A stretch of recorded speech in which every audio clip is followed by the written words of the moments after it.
Kapalaran ng Capricorn ngayong araw ng April 8. Capricorn. Sinasabi po dito na ating tarot card Capricorn na kayo daw po ay swerte sa inyo pong mga anak.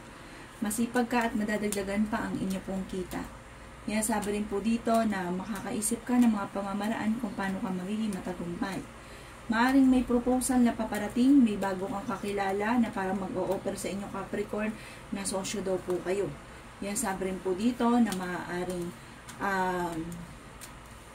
parang meron kang matagal ng wini-wish na hindi inaasahan na matutupad. Parang may makakamit ka na hindi mo inaasahan. Sabi rin po dito, mag-iingat ka dahil mabilis ka nakakaingitan Capricorn ng inyong kapwa. Sabi dito ay may misteryo na paparating sa buhay ninyo dahil kayo ay paladasan na tao. Yan, sabi rin po dito na malaki ang tsansa ninyo na manalo ng malaking halagang pera. Kayo daw po ay honest, kayo daw po ay palakaibigan. Sabi rin po dito, sa mga single ay may paparating na tunay na pag-ibig. Sinasabi rin po dito na may problema kang pinagdadaanan Capricorn tungkol sa pera. At maaaring may darating din na bagong miyembro ng inyong pong pamilya. Sinasabi rin po dito na maging maging masuri ka, huwag kang padalos-dalos ng desisyon. Pag-isipang mabuti ang bawat desisyon.